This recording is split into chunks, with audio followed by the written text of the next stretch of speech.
Hello and welcome to Chuck's Diecast Car and Model of Reviews. Today we're taking a look at a model of the Koenigsegg Jesko Absolut.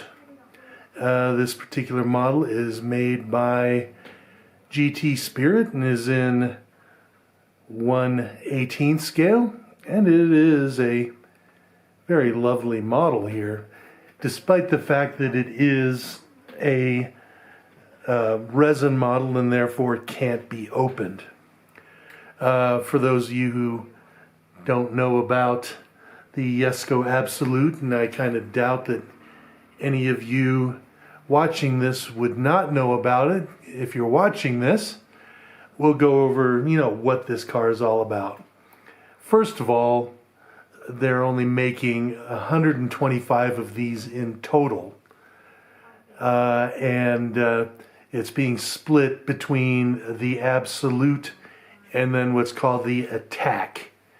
The Attack is essentially the same car, but with a slightly shorter tail and also a big rear wing instead of these two shark fins here, which are just there for directional stability. The cars cost $3 million a piece, and these things were already sold out probably before I'm sure they sold them out before they even made the first one, because this car is just crazy. And now this is the successor to the Agera, and the Agera RS had for a while there held actually he still does hold the official speed record for a production car, I believe. It's somewhere around 278 miles an hour.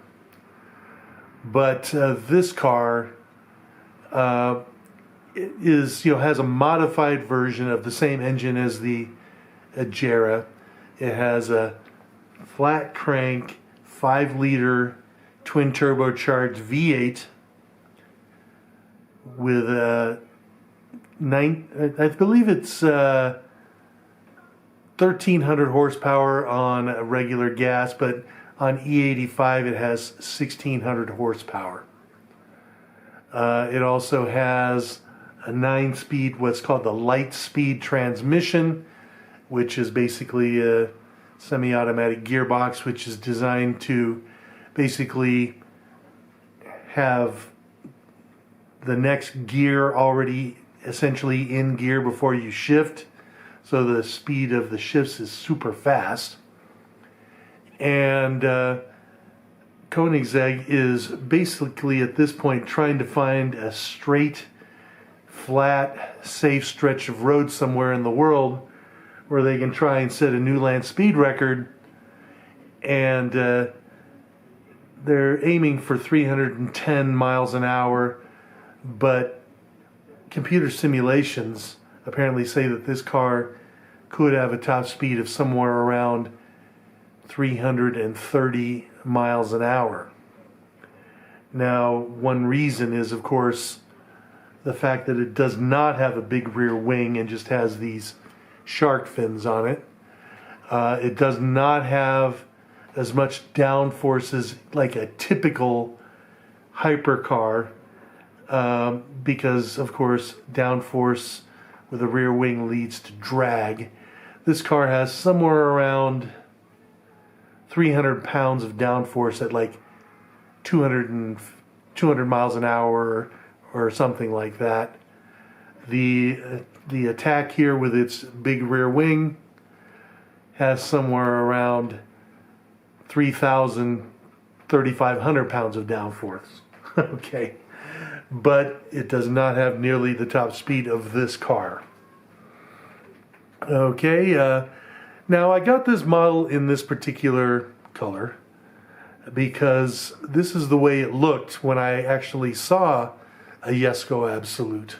Saw it at Pebble Beach on display there, and it just so happened that Christian von Koenigsegg was there. He was there, and I saw him actually being interviewed by Adam Carolla, the internet personality and car guy. And then I got to chat with Christian myself for a minute, and he was a very nice guy, and definitely a guy who's doing exactly what he wants to do in the world. Now, when I talk about the color of this car, you think it's white, but it's actually not white. It is actually sort of I guess you call this a ghost gray color. And what I'm going to do here is I'll go ahead and, I've got a model of a Williams BMW Formula One car, which actually is white. And you can see the difference there, okay? So it is, this very kind of a sleek looking gray color. And the paint job on this model is quite excellent. So good on GT Spirit for that. So let's go ahead and take a look at the model itself here, okay? First of all, you can take a look at the rear wheels. You can see they're dish wheels. I'm sure they're made of carbon fiber because Koenigsegg are sort of the one of the originators of carbon fiber wheels, frankly. And so there you go. I believe these are 21s on the rears and 20s in the front. But these tires are so low profile. I mean, there is actually no branding on the tires. I don't think you could fit any branding on there in this scale. Notice they are center locking wheels. Very cool looking. Up front here you can see the brake rotors and calipers. Very nicely detailed. Of course, those are carbon ceramics. Koenigsegg does make their own brake calipers. With this model, the wheels do not turn, by the way. Looking at the front here.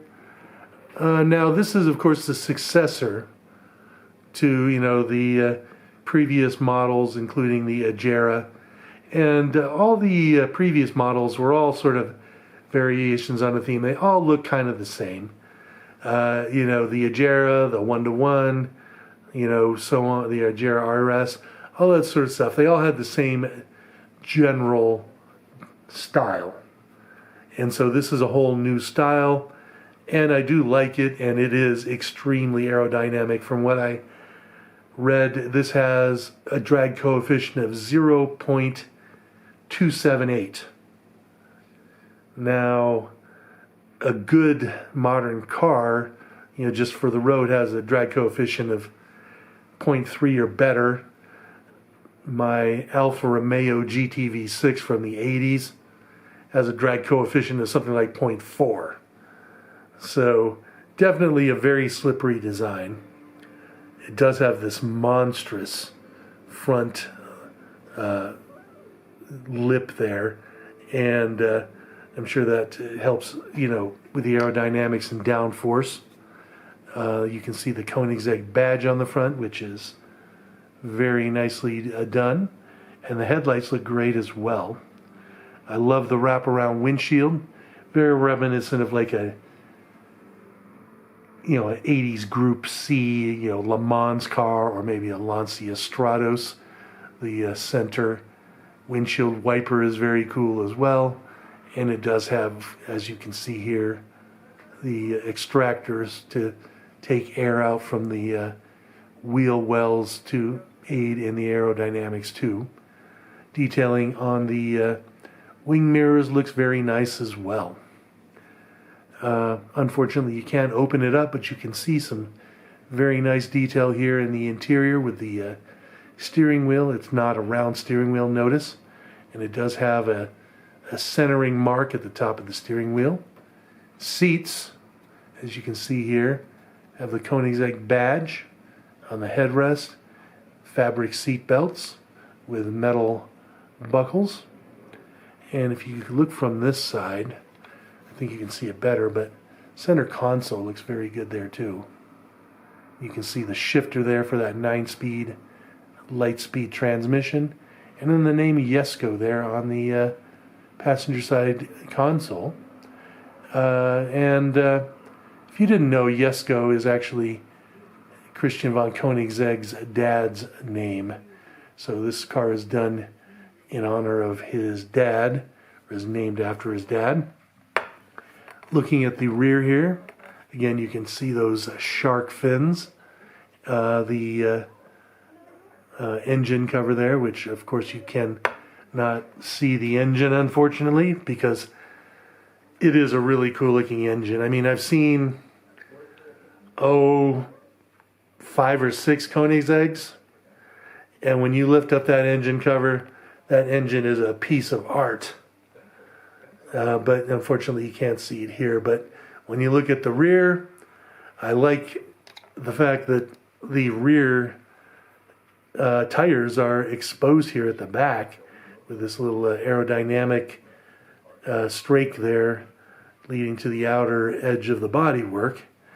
I'm sure that's just all there for aerodynamics and a reduction in drag. You've got the center exhaust and nice detailing there on the taillights as well. And of course, there's nothing here on the bottom to really see, other than the fact that this is a limited edition and there's the number for it. But again, this is a very well done model and something I'm very happy to have in my collection. So that is a completion of the review of my lovely Koenigsegg Jesko Absolut. I hope you enjoyed that, and if so, please go ahead and like and subscribe. Have a great day.